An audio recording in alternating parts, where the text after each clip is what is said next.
త్రిత్వం, త్రియేక దేవుడు. ఎవరు చెప్పండి? త్రియేక దేవుడు. ఎట్టగంటే మీకు చెబుతున్నాను. ఇప్పుడు మనకి కన్ను ఉంది, పైన ఒక రెప్ప, కింద ఒక రెప్ప, మధ్యలో కన్ను. 3 ఉన్నాయా లేవా? 3 ఉన్నాయా? 3 లేకపోతే కన్ను ఏం చేస్తుంది? కన్ను ఏమైనా పనికి వచ్చిందా? రెప్పలు లేకపోతే కన్ను పనికి వచ్చిందా? ఎందుకని? కంటిని కాపాడేది రెప్పలు. ఈ రెప్పలు కాపాడిపోతే కన్ను ఏమైపోయింది? దుమ్ము పడి, ధూళి పడి పాడైపోయింది. కనుక కంటికి 3 ఉన్నాయి. ఒక కన్ను చూడాలంటే రెప్పలు ఉండాలి, కన్ను ఉండాలి. ఇప్పుడు చెయ్యి ఉంది, చెయ్యి ఉంది కదా, చెయ్యికెళ్ళి చెయ్యికేంటి? భుజం, భుజం, చెయ్యి, ఆస్తవ. 3 కలిస్తే ఏమవుతాయి? చెయ్యి. అవునా కాదు? 3 కలిసి. ఇప్పుడు తొడ ఉంది, తొడ, కాలు, పాదం. ఇప్పుడు 3 కలిస్తే ఏమవుతాయి? కాలు అవుతుంది అన్నాడు. అర్థం ఉందా? అలాగే పెదిము, పై పెదిము, కింద పెదిము, నాలుక. 3 కలిస్తే ఏమవుతుంది? నోరు. అలాగే తండ్రి, కుమార, పరిశుద్ధాత్మ అంటే త్రియేక దేవుడు, త్రిత్వం అన్నమాట. ఈ దేవుణ్ణి మనం ఆరాధించాలి. ఇప్పుడు దేవుడు మనకేమిచ్చాడు? శరీరం ఇచ్చాడు. చెప్పండి ఆయన అమ్మ, శరీరం ఇచ్చాడు. రెండోది శరీరం ఉంది, శరీరం ఏముంది? ప్రాణం ఉంది. 3ది ఏముంది? ఆత్మ ఉంది. ఇప్పుడు 3 కలిగితే ఏముంది? మనిషి.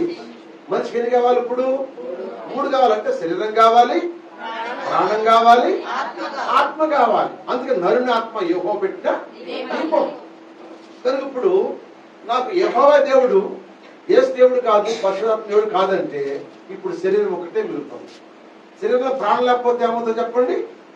చెప్పండి. శరీరంలో ప్రాణం లేకపోతే చచ్చడి కింద లెక్కకే దేహం. శరీరంలో ప్రాణం లేకపోతే చచ్చడి కింద లెక్కమే. అంటే యెహోవా దేవుడు అని అనుకుంటే నువ్వు శరీరమే కానీ నువ్వు నీలో ప్రాణము, నువ్వు సచ్చిన శవానివే, సచ్చిన శవానివే. ఇప్పుడు ప్రాణం అన్నాడు. ప్రాణం ఎవరు? శరీరం యెహోవా దేవుడు. ప్రాణం ఎవరంటే యేసు క్రీస్తు. ప్రాణం ఎవరు చెప్పండి? రక్తమే ప్రాణం. మనిషికి రక్తం లేకపోతే ప్రాణం లేదు. అందుకే మీరు ఒక జంతువును బలి తినాలంటే ముందు దాని రక్తాన్ని చిందించాలి. రక్తం దాని ప్రాణం కనుక ప్రాణంతో ఎప్పుడు తినకూడదు అని చెప్పాడు దేవుడు. అందుకని రక్తం ప్రాణం కనుక ఇప్పుడు రక్తం ప్రాణంగా యేసు ప్రభువు కనుక యేసు ప్రభువు వారు కూడా ఉన్నాడు. శరీరంతో పాటు ప్రాణం ఉంది కనుక యెహోవా దేవుడు, యేసు ప్రభువు వారు కలిసి. ఇప్పుడు శరీరము యేసు ప్రభువు వారు, యెహోవా దేవుడు, యేసు ప్రభువు వారే దేవుడు కానీ ఆత్మ లేదన్నాడు అనుకో. ఇప్పుడు ఈ 2 ఉన్నవాడు ఏమవుతాడు చెప్పండి? ఈ 2 ఉన్న దేనికి? శరీరము ప్రాణము దేనికి చెప్పండి? శరీరము ప్రాణము దేనికి చెప్పాలి? శరీరము ప్రాణం దేనికి ఉంది? మనిషి కాదు, చెప్పాలి. కరెక్ట్ కాదు, చెప్పాలి. ఎవరైనా సరే శరీరము ప్రాణం ఉంది. అది జంతువుకి ఏముంది? శరీరం ఉంది, ప్రాణం ఉంది, కానీ ఆత్మ లేదు దానికి. పక్షులకు కానీ, జంతువులకు కానీ, పురుగులకు కానీ, నీటిలో జలసరలు కానీ ఏమన్నా కానీ వాటికి ప్రాణము, శరీరం ఉంది కానీ వాటికి ఆత్మ లేదు. అలాగే ఆత్మ లేదన్నవాడు ఇప్పుడు ప్రాణం లేనుడితో సమానం. చెప్పండి, ప్రాణం లేనుడితో సమానం. అందుకే ఇప్పుడు యెహోవా దేవుడు శరీరము, యేసు ప్రభు ప్రాణము, పరిశుద్ధాత్మ దేవుడు ఆదరణకర్త. ఈ 3 ఉంటేనే మానవుడు. ఈ 3 చేసిన ఎవరు? మనము నరులను చేద్దామన్నారు. మనం అంటే వాళ్ళు 3. త్రియేక దేవుడైన యేసు ప్రభు వారు, త్రియేక దేవుడైన యెహోవా దేవుడు, త్రియేక దేవుడైన ఆదరణకర్త అయిన పరిశుద్ధాత్మ దేవుడు. ఆ 3 కలిసి ఏంటంటే మనం మనిషి మట్టిని ఒకరు తయారు చేశారు, ప్రాణం ఒకరు పోశారు, ఆత్మ ఇంకొకరు ఇచ్చారు. అందుకే నా ప్రాణ శరీర ఆత్మ అని పాడతారు. ఈ 3 ఉంటేనే మనిషి. ఈ 3 లేని వాడు ఎవరంటే మృగము. 3లో 1 లేకపోతే మృగము. మనిషిలో 2 లేకపోతే చచ్చినతో సమానము. అందుకే మందసంలో కూడా ఏమన్నాయంటే 3 ఉన్నవి. ఏమన్నాయి మందసంలో చెప్పాలి? మందసంలో 3 ఏమన్నాయి? ఆరోను సిరించిన కర్ర, దేవుడు రాసిన 10 ఆజ్ఞల పలకలు, 3వది బంగారు మన్నా కలిగిన పాత్ర. ఈ 3 దేంట్లో ఉన్నాయి చెప్పాలి? మందస్సులు ఉన్నాయి. ఈ మందస్సు కూడా మొయ్యాలి, అంతేగాని ఎద్దులు మొయ్యకూడదు. యాజకులు మోయాలి. యాజకులు మోసేటప్పుడు అప్పుడు దావీదు ఈ సితార వాద్యాలతో ఆయన ఆత్మవశుడై ఆడుతున్నారు, వాద్యాలు వాయిస్తున్నారు, ఆత్మతో నింపబడి నాట్యమాడంట దావీదు. చెప్పండి, ఆ నాట్యమాడాడు దావీదు. అందుకే అంటారు, దావీదు వలెనే నాట్యమాడి తండ్రిని స్తుతించెదను, దావీదు వలెనే నాట్యమాడి తండ్రిని స్తుతించెదను, యేసయ్యా స్తోత్రము, యేసయ్యా స్తోత్రము, యేసయ్యా స్తోత్రము, యేసయ్యా స్తోత్రము. హల్లెలూయా. దావీదు నాట్యం ఆడుతున్నాడు, దావీదు నాట్యం ఆడుతున్నాడు. రాజు ఆయన, అప్పుడు రాజు అయిపోయాడు. రెండో సమయంలో రాజు అయ్యాడు. 5వ అధ్యాయానికి వస్తే రాజుకు అభిషేకించారు ఎవరిని? దావీదు. కనుక రాజు అయిపోయాడు కనుక రాజు ఇప్పుడు నాట్యం ఆడుతున్నాడు. యాజకులు మందసాన్ని మోస్తున్నారు. లేవి గోత్రంలో ఉన్న వాళ్ళందరూ తంబుర్లతోనూ చిత్తారులతోనూ సంగీత నాదాలతోనూ దేవుణ్ణి వాద్యాలు మోస్తున్నారు. వాళ్ళు మందస్సాన్ని మోస్తున్నారు, దేవుని మందస్సం మోస్తున్నారు. ఇప్పుడు ఎవరు ఆత్మతో నింపడ్డాడు? దావీదుతో అందరూ ఆత్మతో నింపడ్డారు. ఇప్పుడు దావీదు ఆత్మతో నింపడినప్పుడు అంట ఈ నాట్యం ఎవరికి సంతోషించింది? దేవుని సంతోషపరిచిందంట. దావీదు చేసిన నాట్యము దేవుని సంతోషపరిచింది. నువ్వు చేసే నాట్యం దేవుని సంతోషపరుస్తుందా? నువ్వు చేసే డాన్సులు, నువ్వు వేసే సింధులు, నువ్వు వేసే గంతులు, నువ్వు వేసే కేకలు దేవుని సంతోషపరుస్తాయా? చెప్పాలి నాకు. దావీదు నాట్యమాడాడు, దావీదు ఆత్మవశుడయ్యాడు. అందుకే దేవుడు అంట దావీదు నాట్యం ఆడుతుంటే దేవుడు సంతోషించాడు. అక్కడ వాద్యాలు వాంచాలను చూసి యాజకులు మనసాన్ని మోస్తుంటే ఆయన నాట్యాలు ఆడుతుంటే అందరూ ఆయనతో అందరూ ఈ నాట్యాలు ఆడుతున్నారు. అందరూ చూసి దేవుడు సంతోషపడి ఆ మందసం కాడికి వచ్చింది, యెరూషలేముకు వచ్చింది అంట. దేవుని స్తోత్రం చెప్పండి. హల్లెలూయా. ఆ వచ్చే సందర్భంలో ఇప్పుడు అధ్యాయం 6 16 వచ్చింది. అది 6 16 వచ్చిన యెహోవా మందసం దావీదుపురమునకు రాగా సౌలు కుమార్తె మీకాలు కిటికీలో నుండి చూసి యెహోవా సన్నిధిని గంతులు వేయచ్చు నాట్యమాడుచు ఉన్న దావీదును కనుగొని తన మనసులో అతని హీనపరచెను. ఏం చేసిందండి? హీనపరచెను. అంతే. ఎప్పుడైతే దావీదు నాట్యము, దావీదు గంతులు మనుషులు సంతోషపరచాల, దేవుని సంతోషపరచ. కట్టుకున్న భార్య హీనపరిస్తే ఆమె గర్భాన్ని దేవుడు చచ్చిపోయేదానికి పిల్లలు కానదంట. దేవుడు చెప్పండి. ఈయన దేవుని సంతోషపరచ కానీ మనుషులు సంతోషపరచలేదు. ఈనాడు ఎట్టున్నారంటే మనుషులు సంతోషపెట్టే నాట్యాలు వేస్తున్నారు. ఎక్కడుందయ్యా మాట అంటారు. చూడండి, ఇప్పుడు మత్తయి సువార్త 14వ అధ్యాయం 6వ వచనం చదవండి. మత్తయి సువార్త 14వ అధ్యాయం 6వ వచనం. అయితే హేరోదు జన్మదిన సందర్భంగా వచ్చినప్పుడు హేరోది కుమార్తె వారి మధ్య నాట్యమాడి ఎవరు సంతోషపరిచిందంట? ఎవరు సంతోషం? ఇది ఎవరు సంతోషం అండి? మనుషులు సంతోషపడతారు కదండి. ఈనాడు ఎవరు టీవీలో చూస్తున్నారు కదా, టీవీలో చూస్తున్నారు, సెల్ ఫోన్ లో చూస్తున్నారు కదా. ఎవరు వేస్తున్నారు డాన్సులు? పెద్ద పెద్దలు చిన్నపిల్లల? నోడే చెప్పాలి, చూసిన చెప్పాలి. పెద్దోళ్ళు వేస్తున్నారా, చిన్నోళ్ళు వేస్తున్నారా? చెప్పాలండి. మాట్లాడరేంటమ్మా? పెద్దోళ్ళు వేస్తున్నారా? చిన్నోళ్ళు అంటే ముద్దుగా, చిన్నోళ్ళు అంటే ముద్దుగా అంటే నవ్వుకుంటాం. చిన్నోళ్ళ మీద నవ్వుకుంటాం కానీ వాళ్ళ మీద ఎటువంటి కామ కోద మదమార్చనం అనేది మనసులోకి రాదు. ఇప్పుడు ఎవరు వేస్తున్నారు? పెద్దోళ్ళు వేస్తున్నారు. పెద్దోళ్ళు వేస్తుంటే ఇప్పుడు ఏం చేస్తున్నారు? ఇప్పుడు కింద ఉన్నవాళ్ళు కుర్రోళ్ళు ఏళ్ళు వేసేవాళ్ళు ఏమండి బలి వేస్తున్నారా? ఈ అమ్మాయి డాన్స్ భలే దొక్కుతున్నారా? డాన్స్ బలి వేస్తున్నారా? తప్పులు వాద్యం తగ్గట్టుగా వేస్తున్నారా? అనేవాళ్ళు లేరంటావా? కింద ఏళ్ళు వేసేవాళ్ళు లేరంటావా?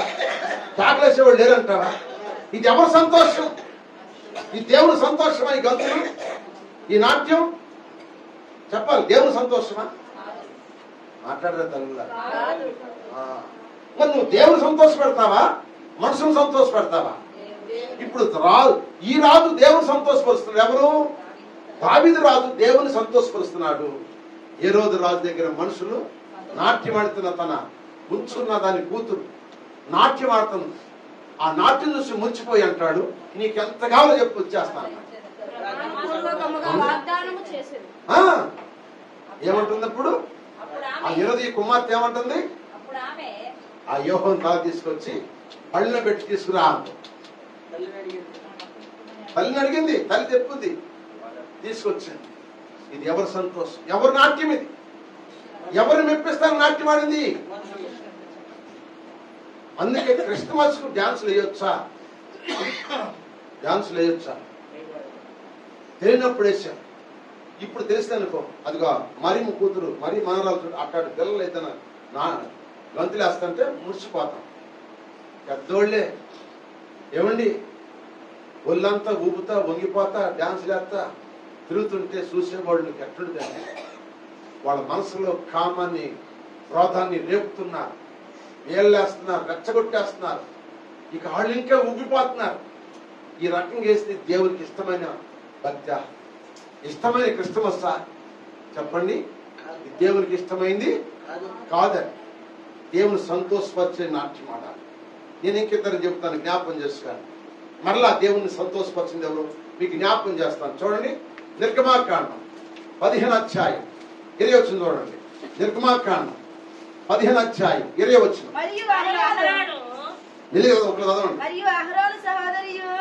మరియు అహరోను సహోదరియు ప్రవక్తియునకు మిరియాము తంబురను చేత పట్టుకొని స్త్రీలందరూ తంబురలతో నాట్యములతో ఎక్కడికి వెళ్తారు? అతని వెంబడిగా వెళ్ళగా మిరియాము వారితో కలిసి పల్లవెత్తి పాడుతుంది. నాట్యం ఆడుతున్నారు. యెహోవా సన్నిధిలో పాట పాడుతుంది ప్రవక్తి మిరియాం. ఎందుకంటే దేవుడు మమ్మల్ని ఐగుప్తు దేశం నుంచి బానిసత్వం నుంచి ఎర్రసముద్రం దాటించి మమ్మల్ని క్షేమంగా ఒక్క ఆత్మ కూడా చనిపోకుండా ఒక చెట్టి కూడా పోకుండా మమ్మల్ని దేవుడు తీసుకొచ్చని చెప్పి ఆయన నామాన్ని గానం చేస్తుంది. హల్లెలూయా. యెహోవా నీ నామము ఎంతో బలమైనది, ఎంతో బలమైనది, ఎంతో బలమైనది. యెహోవా నీ నామము మోషే ప్రార్థించగా మన్నాను కురిపించితివి. మోషే ప్రార్థించగా మన్నాను కురిపించితివి. యెహోషువ ప్రార్థించగా సూర్యచంద్రుల నాపితివి. యెహోషువ ప్రార్థించగా సూర్యచంద్రుల నాపితివి. యెహోవా నీ నామము. హల్లెలూయా. పాటలు పాడుతున్నారు, ఆయన ప్రార్థన చేస్తున్నారు, ఆయన సోదరులు గంతులేస్తున్నారు, నాట్యం ఆడుతున్నారు. ఇంకా దేవుడు అంటాను చూసి సంతోషించాడంట. స్తోత్రం చెప్పండి. దేవుడు నా శత్రువులు నరకపు భాగములని కాటినను, నా శత్రువులు నన్ను చూపినను, నరకపు కాటినను, మరగవలే అగ్నికి కొనబోయిన, మరగవలే అగ్నికి కొనబోయిన,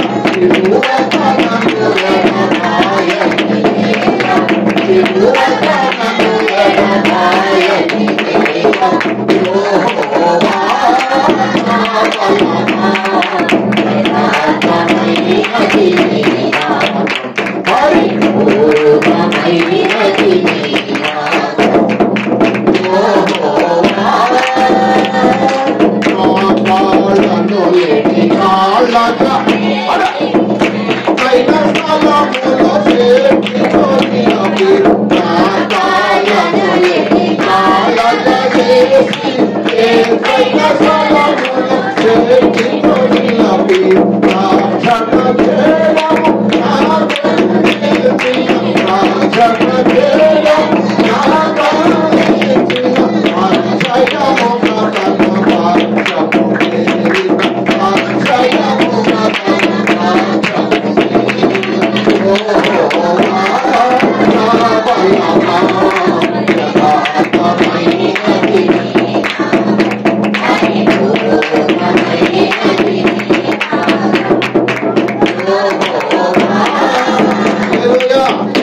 ఇటువంటి పాటలు పాడతా తంబుర్రా సితారులు తీసుకుని నాట్యం ఆడుతూ మిరియంతో పాటు స్త్రీలందరూ కలిసి ప్రవక్తి మిరియం, అహరోను చెల్లెలు మోషే అక్కాయ, ఆమె ప్రవక్త పాటలు పాడుతా తంబురు తీసుకుని సితారు తీసుకుని వాయిద్యాలు వాంచుతూ దేవుడు మమ్మల్ని ఎలసమ్ములు దాటించని పాటలు పాడుతూ నాట్యం ఆడుకుంటూ వచ్చారంట. చూసిన దేవుడు వాటిని చూసి సంతోషం.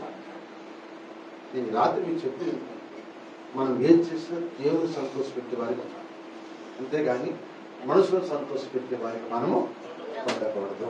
హల్లెలూయా. ఈనాడు మనుషులు సంతోష పెట్టకపోతే వాళ్ళకి డబ్బులు రావు, ఘనత రాదు, పేరు రాదు. ఆయన మెచ్చుగారు, ఈ మంచి పాస్టర్ కాదు, ఈయనంత కఠిన బాధ చెబుతాడు, ఈయన చూడు మంచి బాధ చేస్తున్నాడు, పిల్లలందరికీ డాన్సులు నేర్పుతున్నాడు, పాస్టర్ గారు మంచిగా డాన్సులు నేర్పుతున్నారు, పెద్దోళ్ళు నేర్పుతున్నారు డాన్సులు, చిన్నవాళ్ళకి కాదు పెద్దోళ్ళు నేర్పుతున్నారు. వంగిపోతుంటారు, మా పాస్టర్ గారు మంచివాడు, మా పాస్టర్ మంచిదని చెప్పుకునే వాళ్ళు చాలా మంది ఉన్నారు. గ్రామంలో కూడా వాళ్ళు కూడా మా పాస్టర్ గారు ఈసారి యవనసుతో మంచిగా డాన్స్ చేయించండి, రూపాయలు కూర్చేవాళ్ళు, 5, 10, 100 కూర్చేవాళ్ళు, పాస్టర్ గారికి 100 ఏళ్ళు ఇచ్చేవాళ్ళు ఉన్నారు. హల్లెలూయా. ఎవరు మెచ్చుకుంటారంట? మనుషులు మెప్పు. దేవుని సంతోషపరిచే డాన్స్ అయ్యి దేవుడిని ఆశీర్వదించను కాక. మరి ఇప్పుడు ఈమె సంతోషపరిచింది. మొట్టమొదటి ఎవరు సంతోషపరిచారు? దావీదు దేవుడు సంతోషపరిచాడు కనుక దావీదు దేవుడు ఆశీర్వదించి గొప్పవాడిగా చేశాడు. ఆయన ఎవరైతే ఈయనపరిచిన వాళ్ళు వేసాడు దేవుడు వాళ్ళ గర్భాన్ని మూసేసాడు, పిల్లలు లేకుండా. స్తోత్రం చెప్పండి. రెండోది ఎవరు మనుషులు పెట్టారు? హేరోదియా కుమార్తె రాజును సంతోషపరిచింది, దేవునిగా సంతోషపరిచింది, రాజును సంతోషపరిచింది కనుక ఏమైంది చెప్పండి? తన జీవితం ఆఖరికి పతనం అయిపోయింది. రాజును సంతోషపరిచి అర్ధరాజును కాజేసిన, డబ్బు కాజేసిన, ఎండి బంగారు కాజేసిన, పేరు గంతలు ఇక్కడ ఉన్నా ఒకనాడు చచ్చిపోవాల్సిందే. రోజు మరణము తప్పదు. హల్లెలూయా. అన్ని ఇక్కడ ఉండిపోతాయి, చచ్చిపోతాయి. కనుక దేవుని సంతోషపరచడం ఉండాలి. హేరోదియా కుమార్తె రాజును సంతోషపరిచింది, ఆఖరి నశించి చచ్చిపోయింది. రెండవది ఇప్పుడు చెప్పాలి. రెండవ దేవుడు మిరియాం దేవుణ్ణి, ఎందుకంటే కృతజ్ఞత అంటే దేవుడు మమ్మల్ని బానిసత్వం నుంచి మమ్మల్ని విడిపించి పాల్గొనే ప్రదేశం నడిపిస్తారు కనుక మా దేవునికి కృతజ్ఞతాస్తులు చెల్లిస్తూ ఆయన్ని గానం చేసుకుంటా పాటలు పాడుకుంటా వచ్చింది. దేవుడు సంతోషపరిచింది, దేవుడు వాళ్ళని దీవించాడు. హల్లెలూయా. ఇప్పుడు దీనికి ఆపోజిట్ మనం చెప్పాలి, ఆపోజిట్ చెప్పాలి. చదవండి. ఇప్పుడు నిర్గమాకాండం 32వ అధ్యాయం, నిర్గమాకాండం 32వ అధ్యాయం ఒక మాట మీకు జ్ఞాపకం చేస్తాను చూడండి.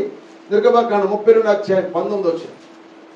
అతడు పాలెమునకు సమీపింపగా ఆ దూడను చూడండి, ఇక్కడ చదవండి. అతడు పాలెమునకు సమీపింపగా 18 చదువు. అతడు అది జయధ్వని కాదు, అది జయధ్వని కాదు, అపజయధ్వని కాదు, అది అపజయధ్వని కాదు, సంగీత ధ్వని. అది ఏ ధ్వని? సంగీత ధ్వని. సంగీత ధ్వని నాకు వినబడుచున్నదనెను, నాకు వినబడుతుంది అన్నాడు. అతడు పాలెమునకు సమీపించగా ఆ దూడను, ఏమండి చూడండి, ఇప్పుడు ఆ దూడను వారు నాట్యమాడుటను ఆ దూడ దగ్గర వాళ్ళు నాట్యమాడుచు చూచెను. అందుకు మోషే కోపం మండెను. ఏమండి ఇప్పుడు వీళ్ళు ఎక్కడ చేస్తారు భజన, ఎక్కడ చేస్తారు డాన్స్? దూడ దగ్గర చేస్తున్నారు. ఇప్పుడు వీళ్ళ కోసమేగా మోషేగా 40 రాత్రులు 40 పగళ్ళు నిద్రాహారం లేకుండా, అన్నం నీళ్లు లేకుండా సినాయి పర్వతం మీదకి వెళ్ళి 40 దినాలు ఉపవాసం ఉండి దేవుడి ఇచ్చిన పదార్థం తీసుకుని వస్తుంటే మోషే అడుగుతాడు యెహోషువని. యెహోషువ కింద కనిపెడుతున్నాడు. యెహోషువ కనిపెడుతుంటే అబ్బాయి ఏదో ధ్వని పడుతుందంటే ఈ అంటాడు, యెహోషువ అంటాడు, ఇది ఏ ధ్వని అంట? జయధ్వని అయ్యా అన్నాడు. అది జయధ్వని కాదు, అది అపజయధ్వని కాదు, సంగీతము. స్తోత్రం చెప్పండి. సంగీతం అంటే చెప్పాలి. సంగీతం ఏముంటాయి? సంగీతంలో ఎన్ని ఉంటాయి? హార్మోనియం ఉంటాయి, గిటార్ ఉండేది, ఇంకా తబలా ఉంటుంది, అన్ని ఉంటాయి. వాటితో పాటు ఏముండేది చెప్పాలి, డాన్స్ ఉండేది. అందుకు ఇప్పుడు వాళ్ళు అక్కడ ఏం చేస్తారంట దూడ దగ్గర. ఎందుకని? మోషే ఏమయ్యాడో మాకు తెలీదు, మమ్మల్ని తీసుకొచ్చిన మోషే ఏమైపోయాడో మాకు తెలీదు. అరును మా ముందు నడవటానికి నువ్వు దేవత చెయ్యి.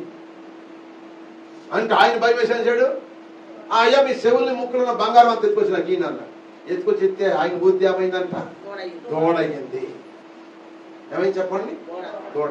ఈ దూడ మమ్మల్ని ఐగుప్తు నుంచి ఎంత దరిద్రులండి, కళ్ళతో చూసి శవలతో విని చేతులతో పట్టుకుని అన్ని ఆశ్చర్యకారులు అద్భుతాలని చూసి కూడా ఈ దుర్మార్గులు ఇశ్రాయేలు చెప్పండి ఎంత పని అంటే ఈ దూడ మమ్మలను నడిపించింది అని దాని దగ్గర అంతా ఆడుతూ తినచ్చు రాగుచు నాట్యమాడుతున్నారంట. అది చూసిన మోషే కోపం వచ్చేసి చెప్పండి ఆ పలకలు ఎత్తుకొచ్చి ఆ దూడ మీద పడేయగానే ఆ దూడ కాలి బూడిదైపోయిందంట. దేవుని స్తోత్ర హాల్లో. మరి వీడితోని ఈ డాన్స్ ఎవరికి సంతోషం చెప్పండి? ఎవరు సంతోషం? ఆ ఇశ్రాయేలు ప్రజలకే సంతోషం. వాళ్ళు వేసే డాన్స్, వాళ్ళు ఇచ్చే పాటలు, వాళ్ళు పాడే పాటలు, ఎర్రి పాటలు, ఆ తాగులు, ఆ వ్యవహారం అంతా ఎవరికంటే ఆ చుట్టుపక్కల ఉన్న వాళ్ళకే సంతోషం. కానీ దేవునికి సంతోషం కాదు. అందుకే క్రిస్టమస్ డాన్స్ వేయొచ్చా వేయకూడదా చెప్పాలి. ఇప్పుడు అన్నారు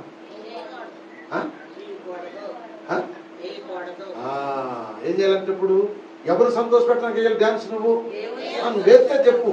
నువ్వు డాన్స్ వేస్తే ఎక్కడ చేయాలి? మందిరంలో పాటలు పడితే ఇప్పుడు నువ్వు ఆత్మతో నింపడిది ఇక్కడే డాన్స్. మందిరంలో అయ్యి దేవుని దగ్గర కాదు, దేవుని దగ్గర ఉండదు కదా, ఇక్కడే నువ్వు డాన్స్ నాట్యం ఆడు. ఈశ్వర్ గారు పాట పాడతా భలే డాన్స్ చేశాడు ఈశ్వర్ గారు. నీ కృప నీ కృప అని పాట పాడాడు. ఆ పాట భలే డాన్స్ చేశాడు అయ్యగారు. ఆత్మతో నింపట్టాడు ఆయన, పరిశుద్ధాత్మ నింపడి డాన్స్ చేశాడు. ఆ పాట చెప్తాను నాకు ఏమండి? అది కాదు, నీ కృప నీ కృప నీ కృప అంటే మాట్లాడు డాన్స్ చేస్తా.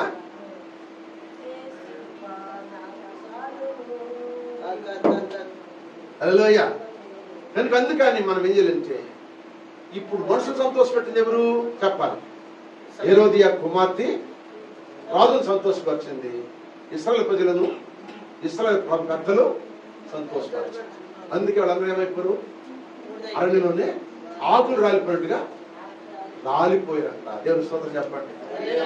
దేవుని సంతోషపెట్టిన మిరియం ప్రజలు, స్త్రీలు, దేవుని సంతోషపెట్టిన దావీదు అనుచరులందరూ కూడా దేవుని సన్నిధిలో ఆస్వాదించబడతారు. హల్లెలూయా. మరి మన నాట్యం ఏంటి? మన సంతోషం ఏంటి చెప్పాలి? మన నాట్యం ఏంటి? మన సంతోషం ఏంటో ఇప్పుడు మీరు మాట చెప్తాను. చూడండి, లూకా సువార్త 15వ అధ్యాయం 25వ వచనం. లూకా సువార్త 15వ అధ్యాయం. అప్పుడు అతని పెద్ద కుమారుడు 25వ వచనం చదువుతున్నామా? అప్పుడు అతని పెద్ద కుమారుడు పొలములో నుండి వాడు పొలము నుండి వచ్చుచు ఇంటి దగ్గరకు రాగా వాయిద్యములను ఏం చేస్తారంటే వాయిద్యములు నాట్యము జరుగుట విని దాసులలో ఒకని పిలిచి దాసుని పిలిచి ఇవి ఏమిటని అడగగా ఆ దాసుడు అతనితో నీ తమ్ముడు వచ్చి ఉన్నాడు. అతడు తన యొద్దకు సురక్షితంగా వచ్చినందున నీ తండ్రి ప్రవీణ దూడను వధించి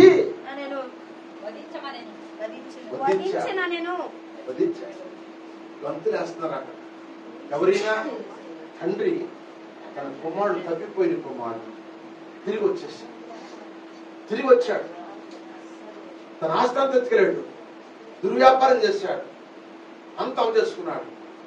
దిక్కులేని వాడు మళ్ళీ తిరిగి వచ్చి తండ్రి దగ్గర పశ్చాత్తాపడ్డాడు. తండ్రి, నీ ఎదుటను దేవుడికి నేను విరోధంగా పాపము చేశాను గనక ఇక నేను నీకు కుమారుడు అనిపిస్తున్న నీ యోగ్యుడను కానయ్యా. నీ పనివాడు నన్ను కూడా కూలివాడిగా పెట్టుకుని నాకు అంత అన్నం పెట్టాను. ఆటకు మెచ్చుకున్న తండ్రి నిజమే పడి బుద్ధి పెట్టుకుని త్వరగా అతనికి కత్తిరించాయి ప్రాప్ చేపించేశాడు. ఆ పాత్రలను తీపిచ్చేశాడు. తలంటూ స్నానం చేపించేశాడు. కొత్త ప్రశస్తమైన వస్త్రం ధరింపజేశాడు. ఉంగరం పెట్టాడు. పాదలు చెప్పు కలిగాడు. చూడండి అండి, తోడు కోసి అందరికి విధి చేసి నాట్యం ఆడుతూ అంతులు వేస్తూ వాయిద్యాలు అవసరం. ఎవరి కోసం? ఆ తప్పిపోయిన కుమార్తె రాకడం. దీని పామేడు తెలుసా? దీని పామేడు తెలుసా? నువ్వు ఏ విషయం తప్పిపోయావో నువ్వు తిరిగి మళ్ళా తండ్రి దగ్గరికి వస్తే తండ్రిని చూసి సంతోషపడతాడు. పరలోకంలో దేవతలు గంతులేస్తూ నాట్యమాడు. ఏదో సోదరు చెప్తాడు. అందుకే అంటాడు ఒక మాట, మారు మనసు అక్కర్లేని 99 మంది నీతిమంతుల విషయం కంటే ఒక్క పాపి రక్షించబడితే పరలోకంలో ఎక్కువ నాట్యం ఆడతారండి దేవతలు. అక్కడ నాట్యం ఆడతారు, డాన్స్లు వేస్తారు. అందుకే నువ్వు ఏ విషయం తప్పిపోతున్నావో ఈ సిమి క్రిస్టమస్ లో నువ్వు ఏ విషయం తప్పిపోయావో, ఏ విషయంలో దేవునికి విరోధంగా పాపం చేసావు, ఆయన ఎక్కడ దుఃఖించావు, ఎక్కడ ఏడిపించావు, అది తొలిపోవాలంటే నీలో పశ్చాత్తాపనే ప్రార్థన, పశ్చాత్తాపనే పాట నీలో ఉన్నప్పుడు అప్పుడు నేను చూసి తండ్రి నేను కౌగులించుకుంటాడు, నేను ముద్దు పెట్టుకుంటాడు, నీ బొంగురం దొడుతాడు, నీ పాదలు చెప్పులు దొడుతాడు, నీకు ప్రశస్తంగా వస్త్రం ధరింపజేస్తాడు, నేను ఆనందిస్తాడు. ఆయన ఆనందించేది కాక అందరికి కూడా ఆనందం చేస్తాడు, అందరికి కూడా డాన్స్ చేస్తారు. అందుకే పరలోకంలో యెహోవా పరిశుద్ధుడు పరిశుద్ధుడు పరిశుద్ధుడు 2 రెక్కలతో మొహం కప్పుని, 2 రెక్కలతో కాళ్ళు కప్పుని, 2 రెక్కలతో ఎగురుతున్నాయి అంట, డాన్స్ చేస్తున్నాయి, అక్కడ నాట్యం ఆడుతున్నాయి, నాట్యం ఆడుతున్నాయి. ఆ నాట్యం దేవుడు సంతోషపడతాడు.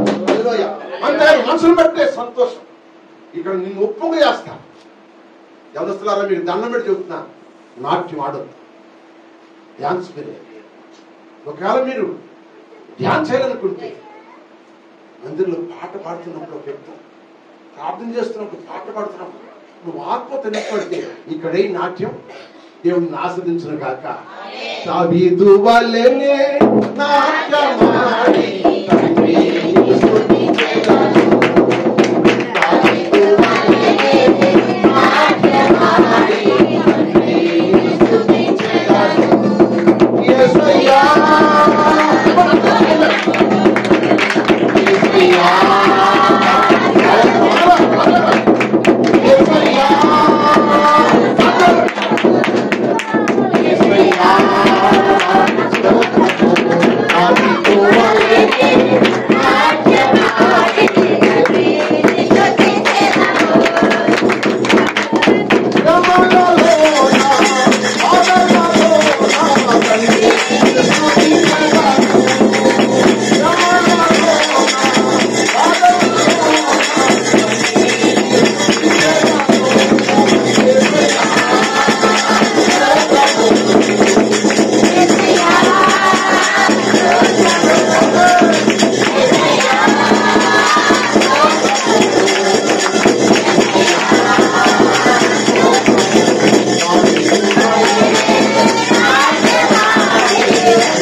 తండ్రిని స్తుతించాలి.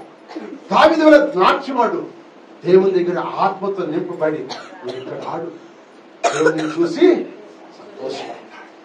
దావీదును ఆస్వాదించిన దేవుడు, మిరియమును ఆస్వాదించిన దేవుడు, ఇశ్రాయేలును ఆస్వాదించిన దేవుడు ఈ రాత్రి మిమ్మల్ని ఆస్వాదించును గాక. అంతేగాని మనము మనసును సంతోషపెట్టి ఈరోజు ఆ కుమార్తె వలె లేకపోతే ఇశ్రాయేలు తోట దగ్గర ధ్యానం చేసే వారిగా ఉంటే దేవుడు మనం శిక్షిస్తాడు. తండ్రి మహింపరచాలి. ఏ విషయంలో తప్పిపోయామో ఈ సిమి క్రిస్టమస్ ఈ 4 రోజుల్లో ఈ క్రిస్టమస్ పండుగలో నేను చెప్పే వర్తమానాలు కూడా పశ్చాత్తాపంతో ఉండాలి. మనం ఏ విషయం తప్పిపోయామో ఈ 11 నెలల్లో ఏ విషయం తప్పిపోయామో అవి జ్ఞాపం చేసుకుని ఆయన దగ్గర నువ్వు పశ్చాత్తాపడు. అదే నిజమైన క్రిస్టమస్ ఆరాధన. కూర్చోండి, అందరు కూర్చోండి. అదే నిజమైన క్రిస్టమస్ ఆరాధన. ఆరాధనలో కూర్చో. క్రిస్టమస్ అంటే క్రీస్తుని ఆరాధించుట. ఎట్లా ఆరాధించాలి? మనసారా ఆరాధించాలి, హృదయపూర్వకంగా ఆరాధించాలి. అలా నువ్వు ఆరాధించేవనుకో నీ కష్టాలను దేవుడు తీర్చి నూతన సంవత్సరం దీవించును గాక. అందుకే క్రిస్టమస్ కి డాన్సులు వేయవచ్చా? ఇప్పుడు నాకు చెప్పాలి. నేను వాక్యం చూపించాను, వాక్యం లేకుండా మీకు ఎవరికి ఏం చెప్పను. హల్లెలూయా. మిమ్మల్ని అడిగినా సరే మీరు వాక్యాలు చూపించాలి, లేఖనాల నుంచి నడవాలి. లేఖనం సారం నడవకపోతే నేను శిక్ష గురవుతాను, మీరు శిక్ష గురవుతారు. హల్లెలూయా. జాగ్రత్తగా దేవుని వాక్యం వినండి, జాగ్రత్తగా దేవునిలో కొనసాగండి. యావటి ప్రార్థనలు, నీ నాట్యాలు, నీ ఆనందము, నీ సంతోషం ఎవరికంటే దేవుని కొరకే.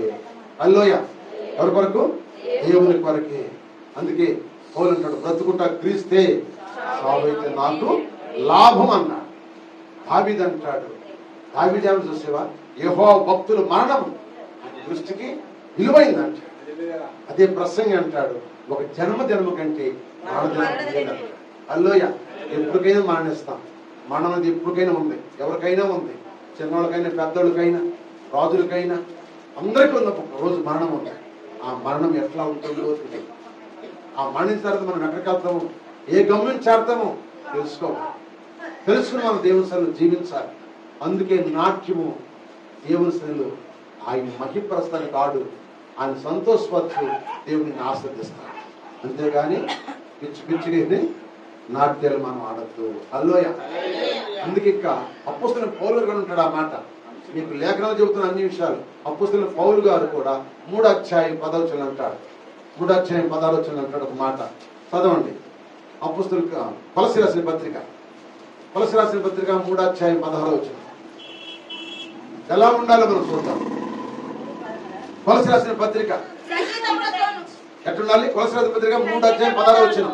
అమ్మా, సంగీతములతో, కీర్తనలతో, ఆత్మ సంబంధమైన పద్యములతో ఒకరికొకడు బోధించు, బుద్ధి చెప్పుకుంటూ, కృపా సత్య సంపూర్ణంగా, కృపా సహితముగా మీ హృదయములు దేవుని గుర్చిన గానము చేయొచ్చు, సమస్త విధములైన జ్ఞానముతో క్రీస్తు వాక్యము ఎక్కడాలంటే క్రీస్తు వాక్యం ఉండాలి, సమృద్ధిగా ఉండాలి. సగం ఉండకూడదు. అసలు చెప్పండి, తినే తిండి సమృద్ధి అంటావా, సగం తిని అనుకుంటావా?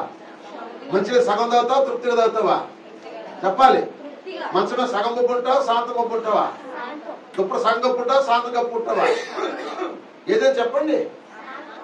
అలాగే మనము కూడా దేవుని వాక్యము మనలో ఎట్లా చెప్పండి, సమృద్ధిగా ఉండాలి.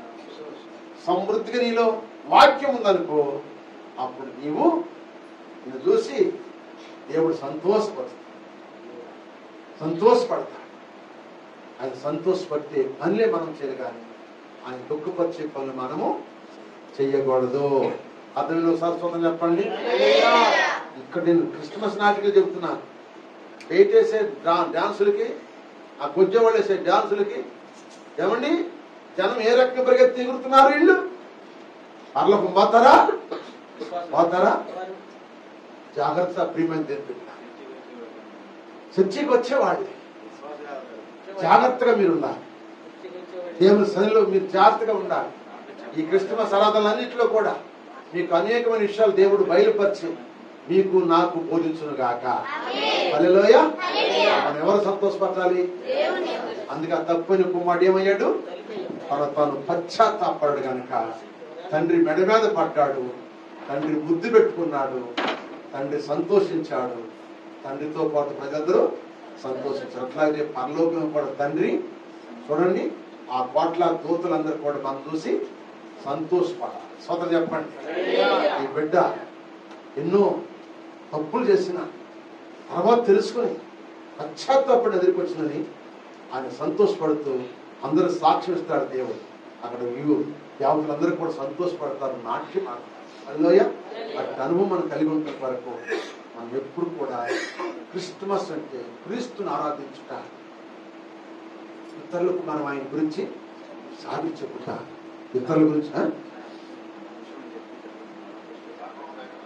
హల్లెలూయా. క్రైస్తవులు డ్యాన్స్ చేయొచ్చా క్రిస్మస్? ప్రభునందు ప్రియమైన దేవుడిలారా, నువ్వు దేవుని సంతోషపడుతున్నావా, మనుషులు సంతోషపరుస్తున్నావా? ఈ క్రిస్మస్ లో, ఈ 30 దినాల్లో, ఈ 31 దినాల్లో మన దేవుని సంతోషపరుద్దాం. ఈ వాక్యాన్ని బట్టి మనం నడుచుకుందాం, దేవుని కొనసాగుదాం. వాళ్ళే సరే వాళ్ళ గురించి మనకొద్దు, వాళ్ళ గురించి మనకొద్దు. వాక్యంలో ఉందా లేదని చూసుకుని చెయ్యి. నువ్వు వేస్తే డ్యాన్స్ చెయ్యి, దేవుని దగ్గర ఆత్మతో నింపడి.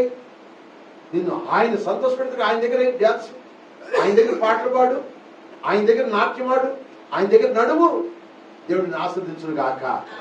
అందుకే ఆ తండ్రి సంతోషపెట్టే పనులు మనం చేద్దాం. దేవుని ముందు సాగిపోదాం. దేవుడి కొద్ది వర్తమానం మనందరం ఇక్కడ దీవించును గాక. అర్థమైన ఒకసారి స్తోత్రం చెప్పండి. పాపం ఉన్నాడు ఒకసారి స్తోత్రం చెప్పండి. దేవుని స్తోత్రం. హల్లెలూయా.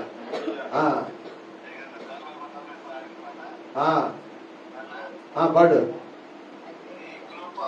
నాకు చాలును, నీ కృప లేనిది నీ బ్రతుకలేను. నీ కృప నాకు చాలును, నీ కృప లేనిది నీ బ్రతుకలేను. నీ కృప లేనిది నీ బ్రతుకలేను. జలరాశులన్నీ ఏకరాశిగా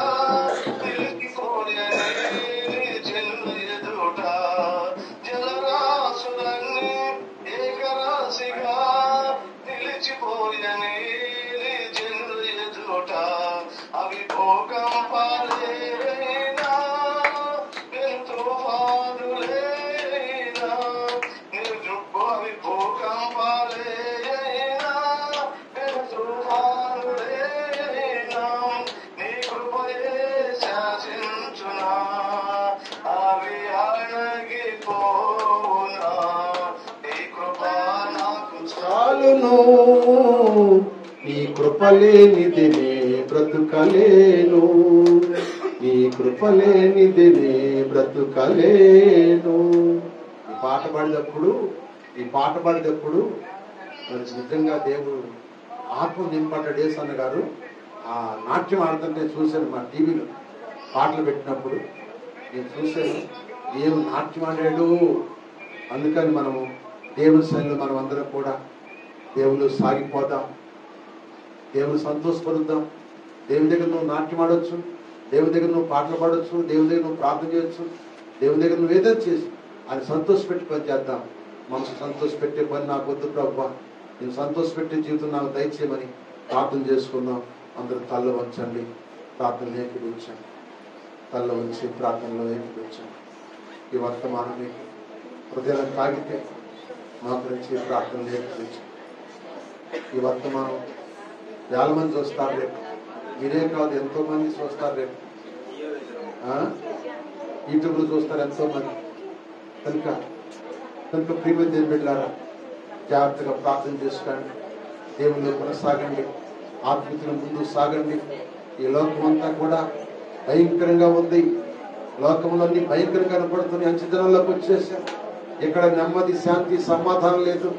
ఇక్కడ పడ్డ యాక్సిడెంట్, ప్రమాదాలు, రోగాలతోనూ, రొప్పులతోనూ, సమస్యలతోనూ, తగాదలతో, గొడవలతోనూ, ఐక్యత లేకుండా అందరిలో స్వార్థము ఎక్కువైపోయి ఎవరికి వాళ్ళే స్వార్థపరులు అయిపోయారు.